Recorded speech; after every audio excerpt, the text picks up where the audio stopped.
Okay, so we start with the lecture 36. So in this lecture we are, so as far as our lectures have been concerned, mostly we have been dealing with the different forms of stability, all associated with a still water line. Now by still water line I mean a water line that is horizontal, not it does not have to be horizontal, but it is straight. So the water line is okay, it is always horizontal. So the water line, when it is horizontal, we have we have already devised the set of equations that will deal with the stability of ships in such a horizontal water line.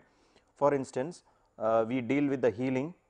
We have dealt with all the problems associated with heeling that is happening again in case of a still water line, or what we call as a horizontal water line. And now another possibility exists, which is the actually the reality in seas, in most kinds of seas, that is the presence of waves. Now waves, for since you are the beginning of naval architecture, you might not have had much of an exposure to waves, but waves is an important phenomena when it is associated with ship motion. Mostly we are talking about waves that occur on the surface. Now you know that when we are dealing with the ocean, we have the interface between the ocean and the air, that is you have that surface part of the water. So that interface which divides the water from air, that interface we call it as a free surface. Now as you imagine, as you must have seen in the shores and even in deep seas, there will always be some undulations of the free surface. It is not a horizontal plane, but it is a undulating time dependent unsteady transient phenomenon. That free surface is a transient surface, it varies with time, it is unsteady. Now the consequence of such a unsteady surface or a wavy surface, as it is, that waviness is due to the presence of these free surface waves. Now almost all the waves that probably not all the waves, but most of the waves that we are dealing with here are dealt with, are associated with the free surface waves. So we deal with, so there is in naval architecture a broad category of waves in which we deal with free surface waves.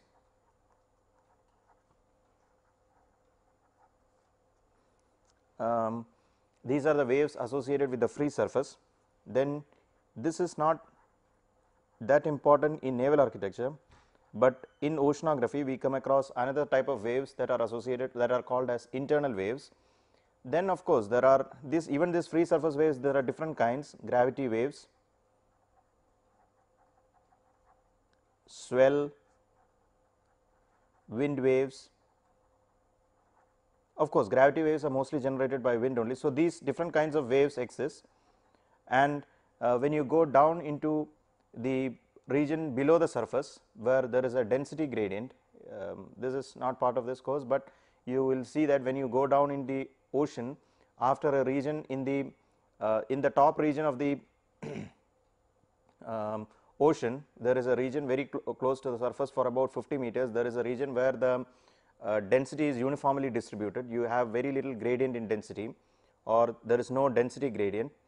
So that we call it as a mixed layer, and there is a region below that where there is a not very strong, but a fairly good gradient in density, that is in that region the density continuously increases with depth. So as you can imagine, density has to increase with depth, because only then the system will be stable. If you have a less dense fluid lying above, if you have a high dense fluid lying above less dense fluid, as you know, the system will be unstable and it will produce circulation, and the whole thing will actually become totally unstable. Now that is a different system. So this region inside where there is a very strong density gradient, you can have internal waves. These are the waves that are generated due to this density gradient. So different kinds of waves exist. We in this naval architecture only deal with what are called as free surface waves. Now because of the presence of these waves on the free surface, you will see that the ocean surface is always not even, it is not a horizontal line, it is not a line as such, it is a curve. So, that free surface is a curve, some function. So, you get the free surface eta as a function of x, y and t. So, this free surface, or this is what we call as the elevation. Elevation, by elevation we mean if this is the free surface, if you consider this to be a still water level, this or this are called as eta. Here eta is positive, therefore, the surface of the water is above the mean water line or the still water line, and in the second case the eta is negative, as a result of which it is below the water line. So, this is eta is an elevation which is a function of x, y, that is a horizontal distance, and time, it varies with time.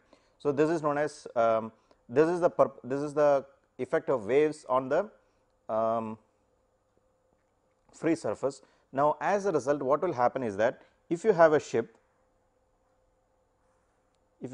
like this,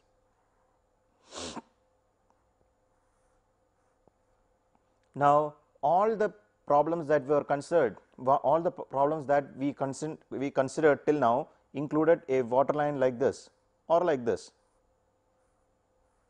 At any case, it is a horizontal water line, and as we know, the even though I have drawn this as slanted, it is still a horizontal water line. It means that the ship has tilted. So, the ship has tilted by some amount or trimmed by some amount, as a result of which you have got the which is represented by a tilted water line. Now, this is the type of water lines we have been considering till now, the different types of water lines, whatever we have considered, even if you are considering healing also. So, if you remember, we have considered different types of healing problems. All those problems we considered so far dealt with water lines like this, like this. So, always it is a straight line. We never dealt with any kind of problems where we have water lines that are in anything other than a straight line. So, this is the problems that we have considered till now. Now, we come to this new type of problems. As I just told you, the presence of waves makes the free surface a tilted, makes it a curve instead of a straight line. So, it becomes like this, it becomes a curved surface instead of a straight line, and therefore, your water line really looks like this in the presence of a wave in a free, or in the presence of the effect of, in the presence of the real free surface. Please note here one thing, I have used the term free surface or the free surface effect in actually I have used that term here 2 times. In hydrostatics, there is a free surface effect which we have already talked about, which is the effect of free surfaces on free surfaces of liquids, means it is the effect of tanks. So, if you have tanks inside the ship and you have a free surface, that means if the tank is not fully filled and the surface is free, you know that the surface can tilt, and if the surface tilts, that effect and the effect on GM is called as a free surface effect. This chapter, this lecture today, the free surface I am talking about has nothing to do with the free surface of tanks. That what we called as a free surface effect so far, they are totally unrelated. There is no relation between the two. This free surface effect, or this is associated with marine hydrodynamics, the wave hydrodynamics. The hydrodynamists call it also as a free surface effect, but please discern the difference between the two very clearly. There is no relation between the two free surface effects, that one is different, the other one is totally different. So, this free surface effect. So, what we are saying is that as a result of this free surface effect, so all the free surface effects we are talking about in today's lecture are concerned with the air water interface and waves. It has nothing to do with tanks, no such, do not bring tanks into this picture, no such thing. Okay. So, because of the presence of this free surface effect, the shape of the water line is something like this. So, the water line WL is no longer a straight line, as we will see in the case of a in all our problems so far. Of course, if you have a very calm ocean where there is no wind, probably let us say that we remember we talked about stability regulations in we talked about stability regulations, and we saw that the there are coastal regions where the winds can be as low as some not coastal, let us say that even in the open ocean there are regions where the winds can be as calm as probably 10 knots.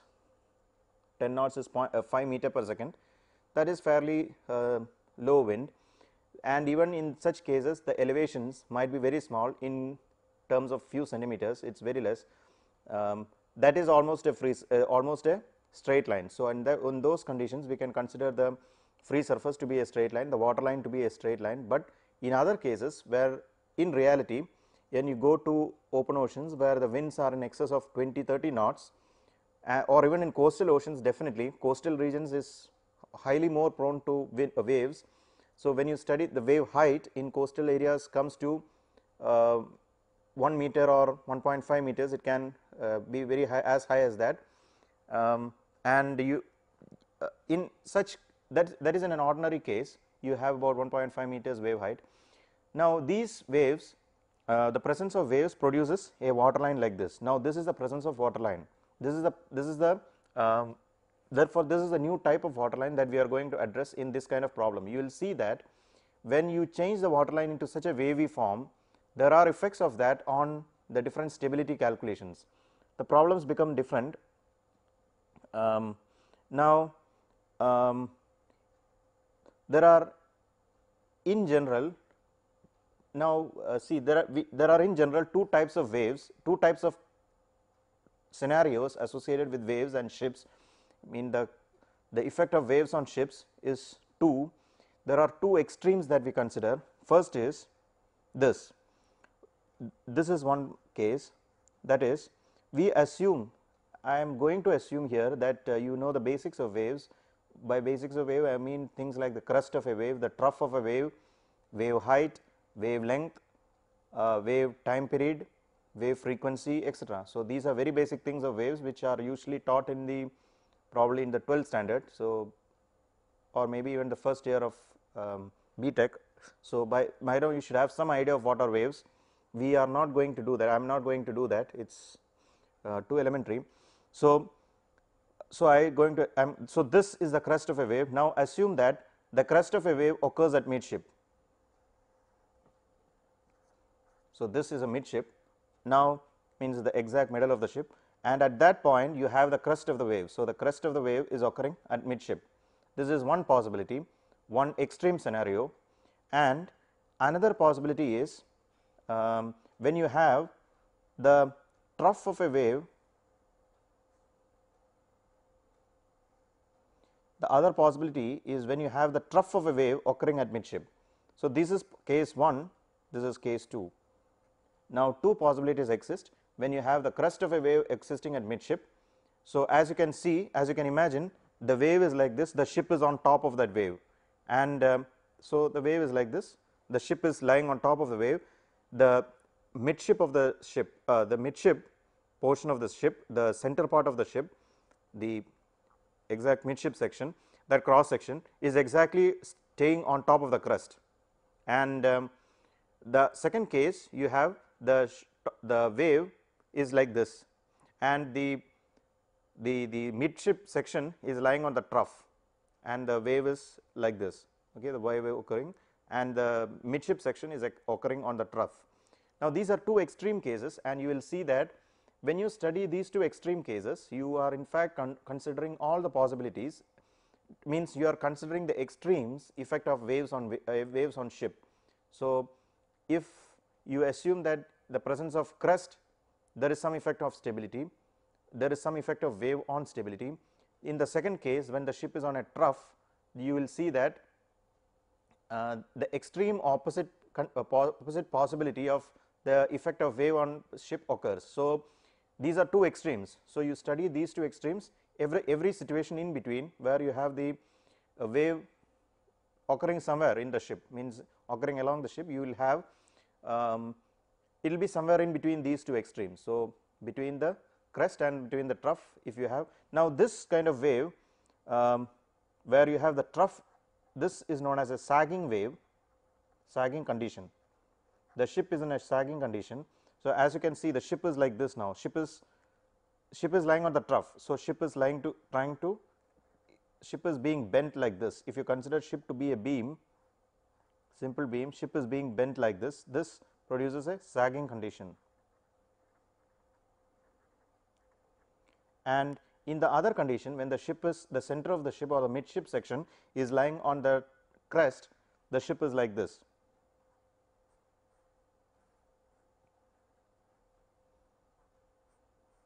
So, if you consider the ship as a simple beam, the ship becomes like this. It is in a, we call it in a hogging condition. So, these are two extremes of the waves. So, the ship can either be in a sagging condition or in a hogging condition. So, the ship is bent like this or the ship is bent like this, two particular cases when the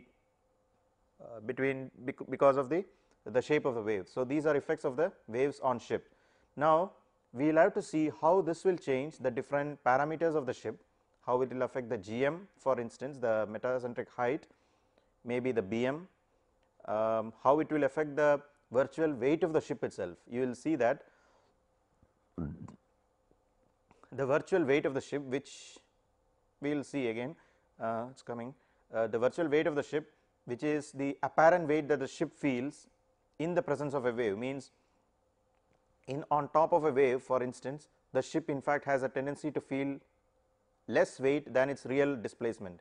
It feels less weight. There is some extra force acting which tends to reduce its weight, and in the presence of in the crest, in the trough, for instance, the ship will be producing some extra forces, as a result of which it will tend to become heavier than it really is.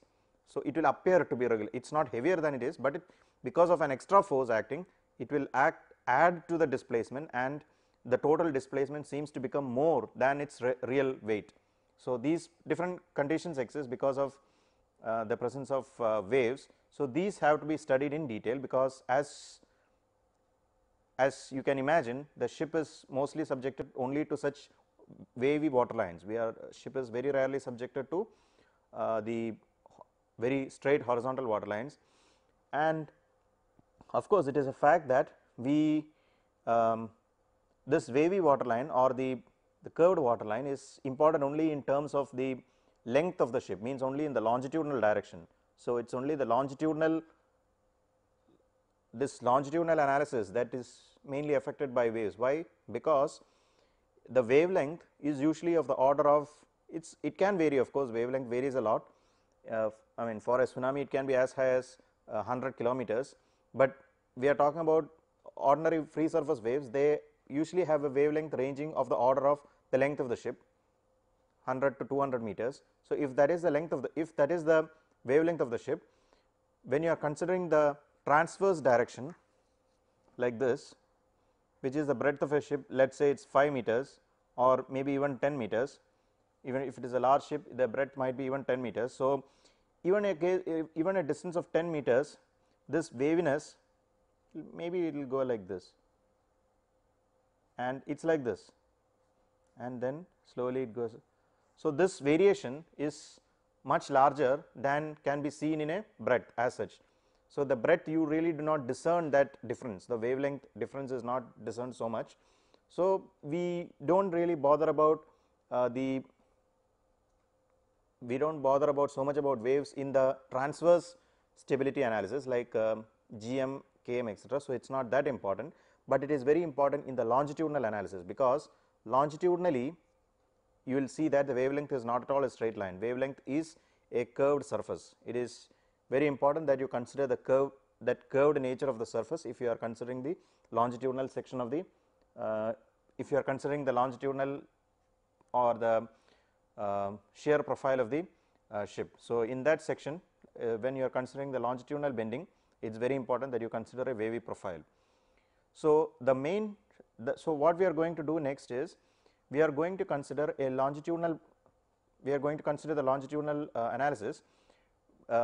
Before that, when you have this longitudinal in the longitudinal direction, we say that the wavelength of the wave is the same as the load water line, length of load water line. So, what we say, the meaning is this.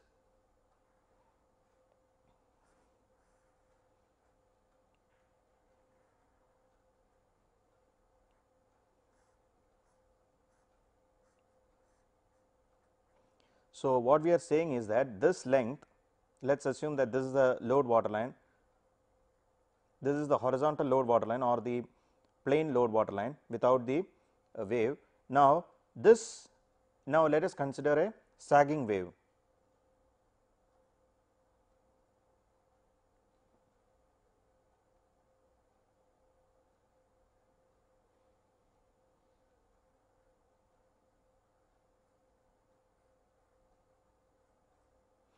Therefore, in a sagging wave, what we have here, this distance, you know that you have to know that the distance, this is a sagging wave where the wave trough is exactly at the midship. So, this is the crest. So, this is one crest, this is another crest, two crests are occurring at two ends of the ship of the load water line. So, this is the this is the load water line, and this is the length of this is known as the length of load water line or LWL, length of water line. Now, so what we are going to assume in our analysis is that the length of the ship, length of the water line is equal to the wavelength. So, you know that wavelength is defined as the distance between two successive crests. This is a crest, this is a crest. So, this distance LWL, the distance of the water line, the length of the water line is the distance between two successive crests, and you have the trough at the midship section. So, this gives you this is the condition that we are going to study.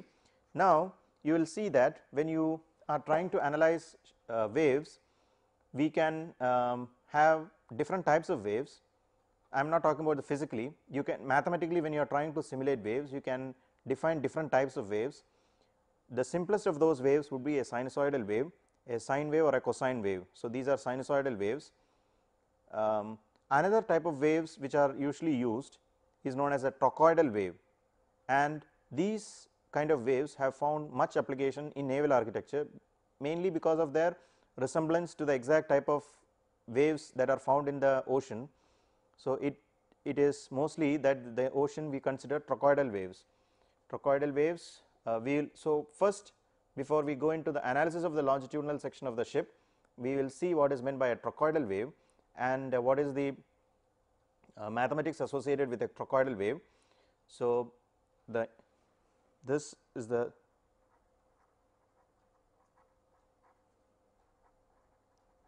so we have what is called as a trochoidal wave. Now, we will have to define the what is a trochoidal wave. Now, trochoidal wave is defined like this. Suppose you have a straight line and suppose I have a circle here. Suppose you consider a point on the circle and the circle rotates like this. Let us assume that the circle rotates like this. It just rotates and it moves.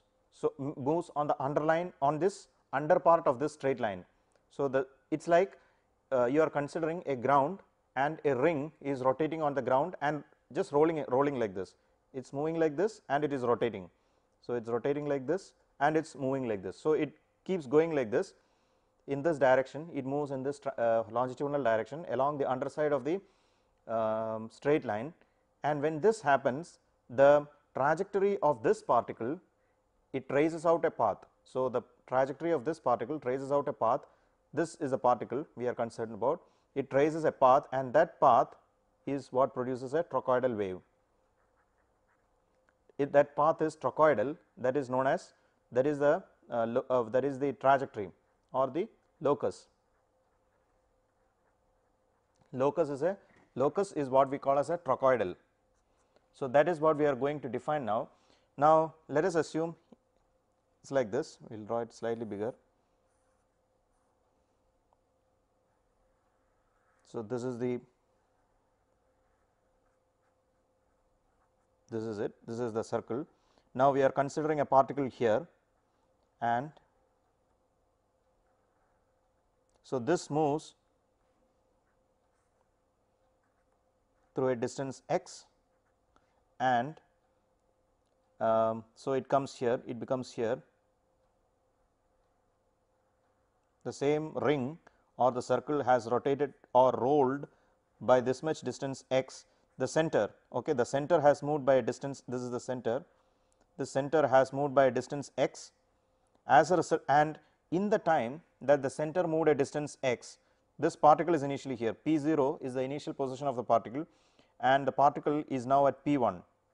So, in the time that the circle moved a distance, circle horizontally moved or translated a distance of x in the horizontal direction along the underside of this, the particle p0 reached a point p1, it moved an angle, let us say theta. So, what we have is that as the particle moved a distance x, the it moved through a, it rotated, the particle rotated through an angle theta. Now, what we say is that let us suppose that now we are going to define the problem such that a trochoidal wave is defined like this. So, a trochoidal wave, in a trochoidal wave we say that as the circle moves through a distance, as the center of the circle moves a distance of lambda, which is the wavelength of the wave, okay, wavelength of the trochoidal wave is lambda. So, as the circle rotates through a distance of lambda, as the circle translates through a distance of lambda, the particle rotates through an angle of 2 pi. So, by the time it moves lambda here, it rotates through 2 pi completely, it starts from here and reaches back there, that is 2 pi. So, when it moves a distance L, or in this case we will call it as lambda as the wavelength, it rotates through an angle 2 pi. Therefore, when it rotates through an angle theta, it must have translated by a distance of lambda by 2 pi into theta. Okay. So, this is the distance through which it would have moved, x will be equal to lambda into theta by 2 pi. So, this is first relation that governs how the particle tilts. Now, in this note that the distance between the height of the wave, what we mean as the height of the wave is the distance between the crest and the trough. So, if you consider the crest of a wave, in case of a sinusoidal wave you will see that the crest of the wave is at an equal distance than the trough. In this case also it is true, in trochoidal wave also it is true, you will have the crest and trough at equal distances from the still water, still line, now still water line. So, in this case you will see that the height of the wave,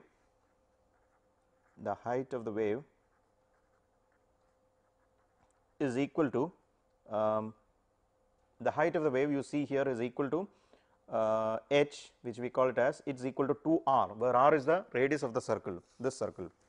So, this is the circle, this distance is r, therefore, this is r, another r, because the particle always goes like this, particle can never move a distance greater than r, because the particle is moving along the circle, and therefore, the particle can always move a maximum distance of only r from the center, this is r. So, r plus r, 2r gives you the height of the wave, that is the distance through which the wave moves maximum. Now, how do we find the position of the, how will you get the x coordinate? X coordinate at any center is given by, the x coordinate of the particle at any point is given by this x, which is the distance through which the center of the circle has moved, x minus this distance, We are talking about the position of the particle. Note a particle is actually this p, it is a particle that is moving along the circumference, it is not moving, we are not bothered about what happens at the center of the circle, the particle is moving along the circumference of the trochoidal wave, and therefore, the distance through which the particle has moved is x at any instant is x, which is the distance through which the center has moved, minus this distance. So, that will give you the distance through which this distance through which the particle has moved, this distance. So, you get this distance through which the particle has moved.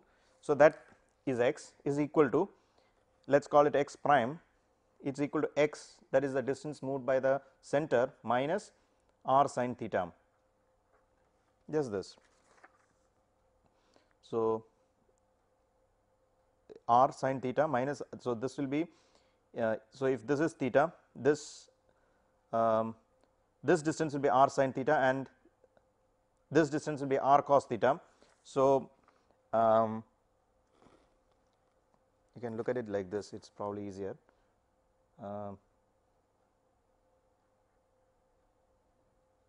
So, this is theta and this is therefore 90 minus theta.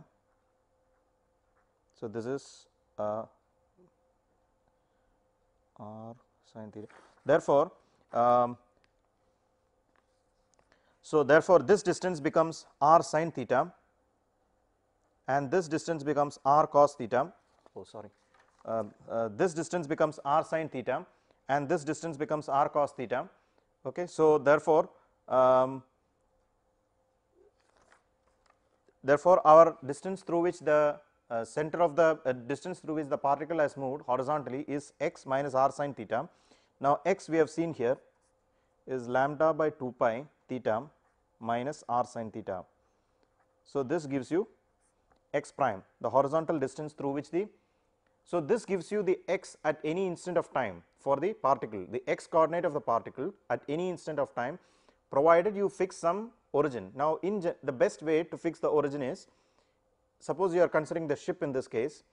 Now, so here you have the ship. So, this is the water line and you know that your, let us consider a sagging wave in all cases. So, this distance let us fix at the origin always, this is always fixed as 0 0.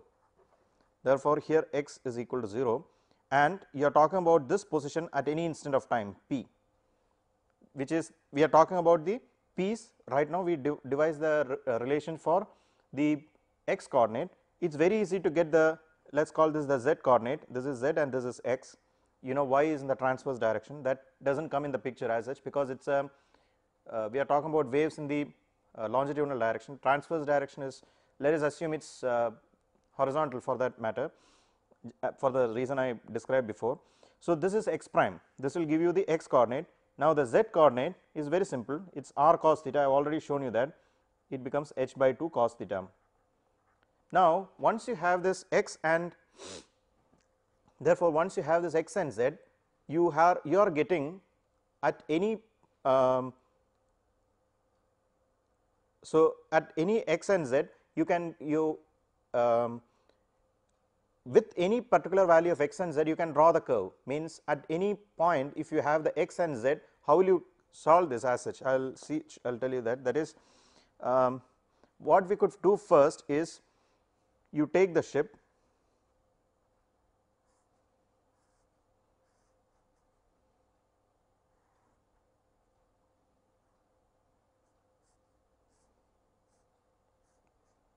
okay. So, you take the ship and first of all you draw the stations.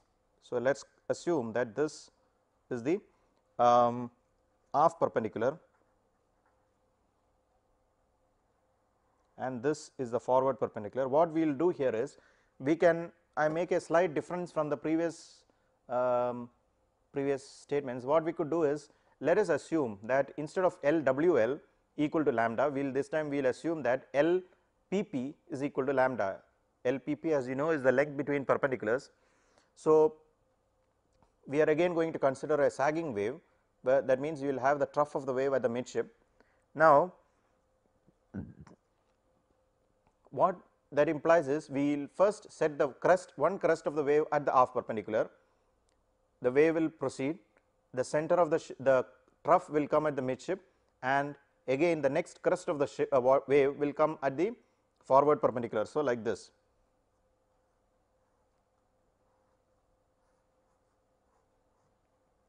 And so, this is the length between length between perpendiculars is equal to lambda, the wavelength of the wave.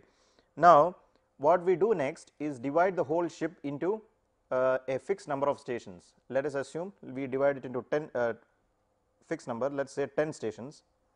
So, like this you divide it into stations. So, this we will call it as station 0, station 1, station 2, like that it becomes station 11. So, you have 10 fixed 10 intervals or 11 stations. So, you have 11 stations and 10 fixed intervals.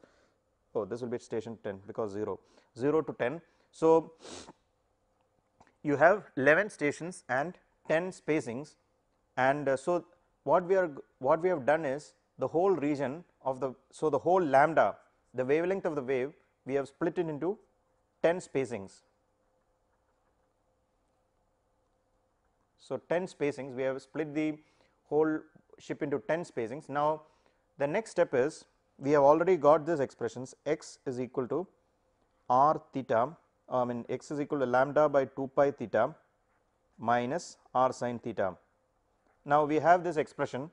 Now where is equal to h by 2, we have already seen r is equal to h by 2. Now now this h, that is the wave height, is a property of the wave that is being studied. In general, you will see that when you are doing ship analysis, you come across waves that have of an order of LWL or LPP divided by 20, that is roughly the range of h, the height of the wave. So of course, if you are really doing an analysis, you really need to know what is the height of the wave, the exact value of the height of the wave. But since right now we are doing, we are just expanding on the theory, we will say that the height of the wave, that remember, that is something you have to be given. You cannot guess the height of the wave, there is no such thing.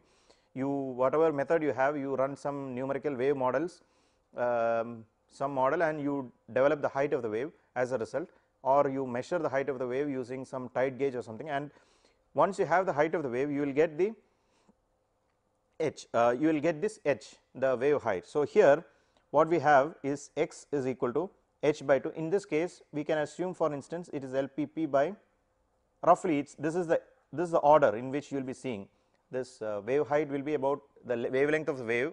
Now as you can see, LPP is equal to lambda here, the length between perpendiculars, we have set it equal to lambda. So roughly h is equal to lambda by 20. Now okay, so x is equal to lambda by 2 pi, and again we have everything here. Now x, what is x? X is this, now x is this distance. So let us consider the station 1 now. Station 1, you know what is x, this is your x. It is the position of your first station from the 0 water line, a 0 station, that is from the half perpendicular. From the half perpendicular, what is the position of your first station, that is distance is this x. So let us call it x1, x of station 1 is equal to lambda, again is the distance between perpendiculars. You know the length of the ship, I mean of course you have to know what ship you are dealing with, so you know the length of the ship, this divided by 2 pi into theta minus h is LPP by 20 by 2 into sin theta. So you end up with this x1, we know this is the some value, the distance which is actually equal to, in this case, LPP by 10, means the total length of the ship we have divided into 10 spacings by 11 stations, we have divided into 10 spacings. So LPP by 10 is equal to x1 is equal to this equation you get. Now in this equation, the only unknown that you have is actually theta. So of course it is a slightly transcendental equation, it is not directly solvable because you have theta here and sin theta here, but it can be solved using iterative method like Newton-Raphson method and all that. You can use that to solve it, and you will get theta. Okay, you solve for theta. Once you have theta, now therefore remember, this is the value of theta, or this is the angle through which the particle that is traveling along the wave has rotated when it has moved some distance x. Now how do we find the vertical distance z through which it has moved if it has rotated through an angle theta? It is very simple. We have the formula z is equal to r cos theta equals h by 2 cos theta. Therefore you have z equals h by 2 cos theta. Now h is known, LPP by 20 into cos theta. Theta you just measured using the theta you just calculated in the previous section. So there you have z. So like this we have for the first station, like so. Now this one, for this particular x you have this position.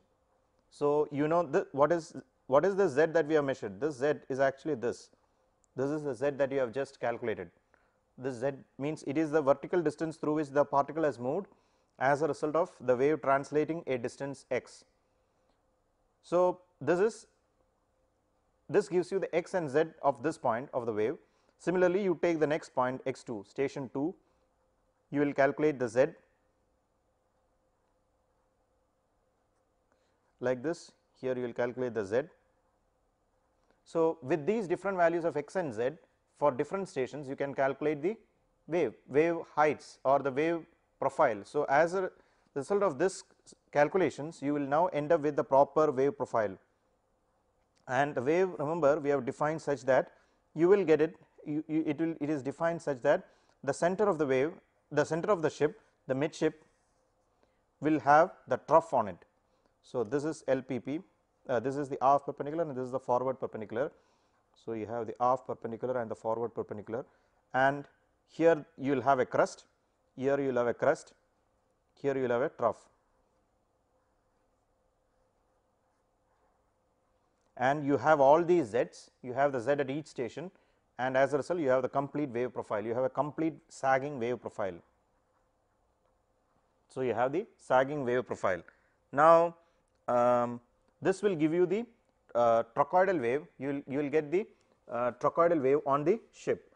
Now, we have the, right now what do we have? We have the profile of the we have now the profile of the wave superimposed on the total length of the ship. That is in fact the one very important way of this, one of the important things in doing this. So, now you have the wave profile, and based on this we can calculate the longitudinal now.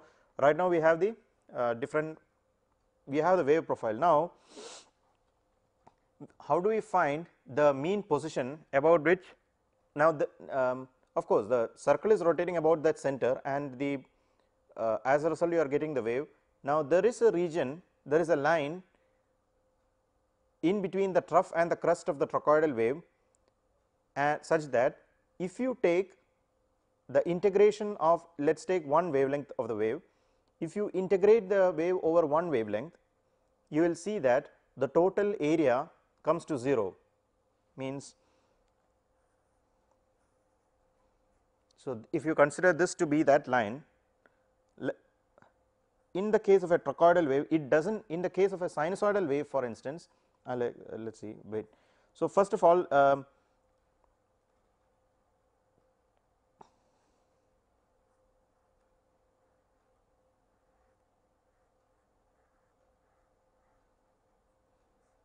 so we are considering a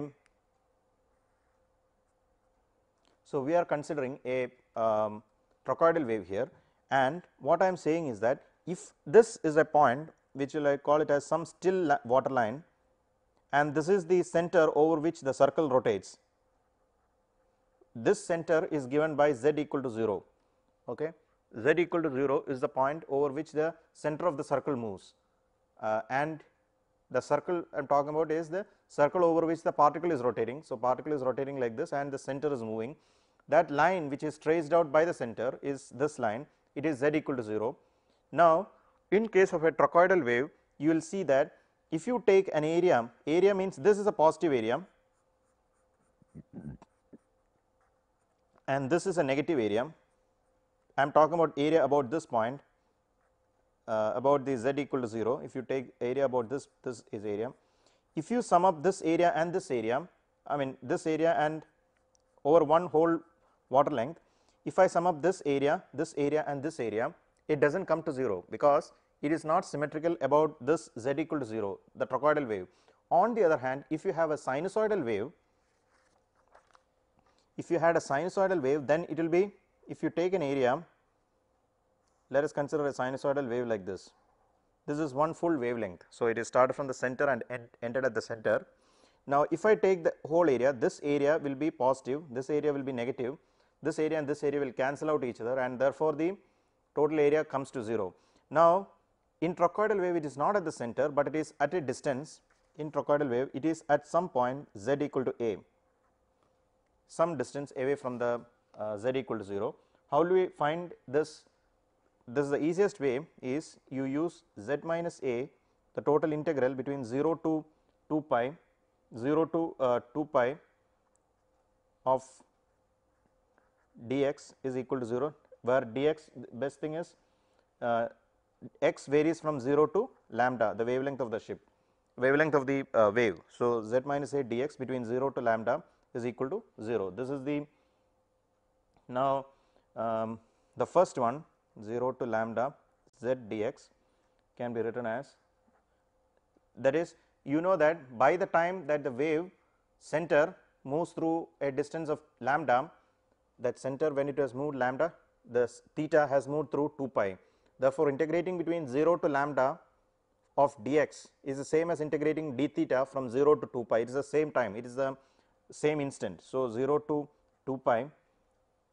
So, z we have seen is r cos theta into what is dx, we have already seen what is x. Remember, this is the expression for x, you just differentiate this, dx will give you lambda by 2 pi into d theta, lambda into 2 pi d theta minus h by 2 into cos theta d theta. Therefore, r into lambda by 2 pi minus r cos theta into d theta. Now, just integrate this whole expression. So, this is z, and the second this is this one, and the second one is just this one is just 0 to lambda a dx, which is very simple, you will not have this term. So, 0 to 2 pi, r cos theta is not there, just lambda by 2 pi minus r cos theta into d theta. Now, if you integrate the whole thing, and if we set this means the total area equal to 0, you will see that you end up with A equal to minus r squared by 2 into lambda by 2 pi. So, this is your value of A. So, this is the center about which the total area under the curve will become 0. So, this is the expression for trochoidal wave, and so this is the trochoidal wave that is mostly adopted in naval architecture studies because of its proximity to the real type of wave found in the ocean, that free surface waves are very close to trochoidal waves, and therefore, the concept is, and it is easy to do this calculation as well, it is more accurate also than the sinusoidal waves, and so therefore, we follow this. And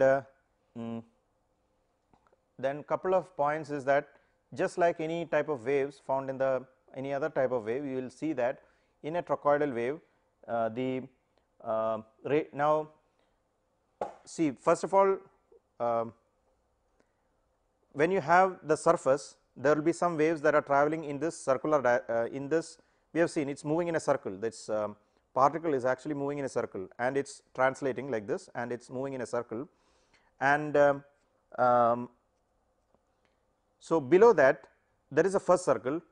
This wave does not really completely stop here, that just below this also there will be another wave, there will be another thing moving in another circle, another particle moving in another circle, here another circle, it moving like this, below that another circle, and like this it keeps continuing going down, and the end result is that you have a series of circles going down, and you will see that as you progressively go down, the radius of this circle will keep decreasing. So, the radius actually exponentially decreases with depth. You will see that the radius is given by, so h by lambda by 2 pi. So, h is the water depth through which the h is the water depth through which the center of the circle. So, if h equal to 0, then you have the first one, that is at the surface, h keeps increasing, you have the water particles as you going in a circle as you go down. So, you will see that as you keep going down, the radius of this circle through which the water goes, that water rotates, that radius of that circle actually keeps coming down exponentially. So, that is the first thing. Then there is another concept which we call as virtual gravity. I already mentioned this, that is that as you can see, as the particle is going in a circle, that particle has two forces acting on it. First one is the weight of it, mg, the mass into gravitation acceleration, m into g will be acting on that particle, that is directly downwards, and since it is moving in a circle, there will always be a centrifugal force acting on that particle. Now, centrifugal force is given by m omega square r, m omega square r, where omega is the angular frequency of this rotation. So, r is the radius of the circle, m omega square small r, and now this will be like this. So,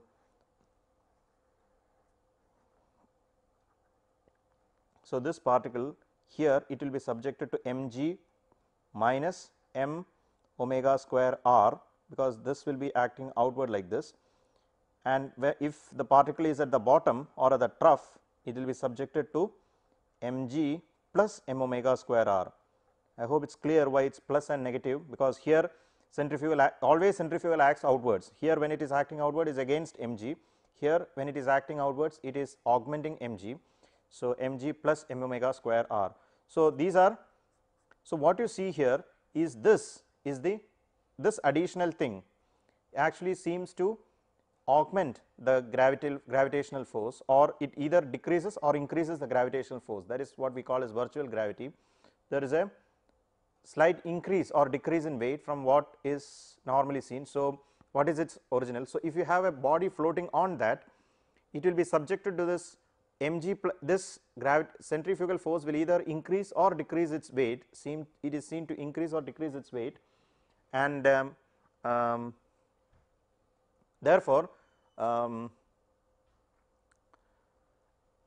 therefore, on the surface when it is on the wave crest, so when the particle rides on the wave crest, you will see that the so when the particle rides on the wave crest, the weight of the ship is seen to be decreased. So, as you can see that minus comes, its weight is decreased, and when the ship, so the ship will seem to be tender, that is the word, we say that the ship becomes a little tender at the wave crest, and when the, on the other hand, when the ship is on a wave trough, on the other hand, the